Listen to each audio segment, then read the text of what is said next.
Thank you very much. So let's dive into my research. Kombucha was a really big part of my thesis. It's a fermented beverage with two phases, the sour phase and bacterial cellulose that grows on top. And it's a really popular drink as well. And yes, as I already mentioned, the bacterial cellulose has enormous physicochemical properties from high crystallinity, flexibility, strength, and it's also much more pure than plant cellulose, and it has this distinct structure. Also, walnut shells and walnut shell cells were involved in my research. They have this really nice way when they kind of get to wood, they form out these characteristic lobes, forming a 3D puzzle-like structure. And this is why that walnut shell is so hard.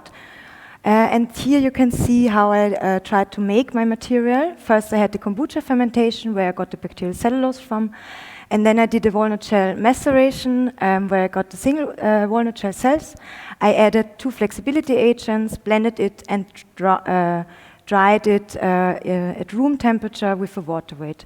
So let's talk results. I did 2 approaches for fermentation. The first classical batch fermentation, and then I also built a little lab-scale rotating disc bioreactor, and I could demonstrate that with this bioreactor I could increase the yield of cellulose, of the bacterial cellulose.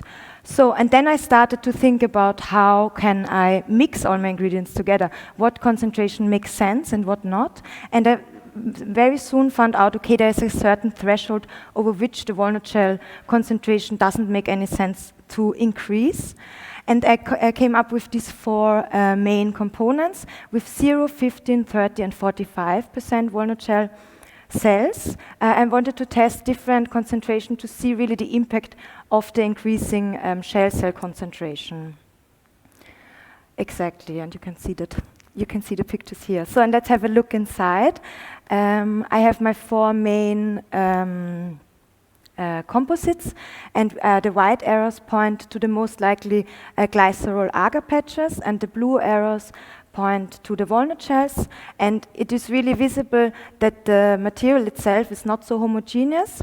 As you can see here with the scanning electron microscopy pictures, I have my 4 main components again on the lines, and on the left side of both of the pictures I cut it, and on the right I tore it. You can really see the bacterial cellulose fibers wrapped around the walnut shell cells, and when you increase the cell concentration, the holes increase. And now I want to introduce it to my little friends, because I think it's very important to give credit where credit is due. These are one of the microbes that are responsible for the bacterial cellulose fermentation, and they are embedded in the material I found with the scanning electron microscope. So, and I did some mechanical testings as well. With this picture, I just want to illustrate that the whole composite I came up with has demonstrated a high variability. Especially on the left-hand side, you can see that the performance, the mechanical performance, really changed a lot. And I did not only test it with my 4 main components, I also tested it where I left out the flexibility agents. I tested it where I exchanged the fillers for pine nut shell cells, so they don't have any lobes. And I also used grinded walnut shell powder to see what different fillers and different flexibility agents really make a difference. And so I have my ultimate tensile strength and elongation bars here. And first I want to point out that when you increase the concentration of the filler, the performance, both the mechanical performance, will in all cases decrease. And the second thing I want to point out is when you leave out the flexibility agents, as you can see here on the y-axis at the ultimate tensile strength, the UTS increases 1 order of magnitude.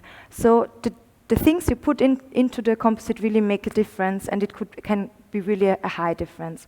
Another thing I tested was the water holding capacity, a very important material property.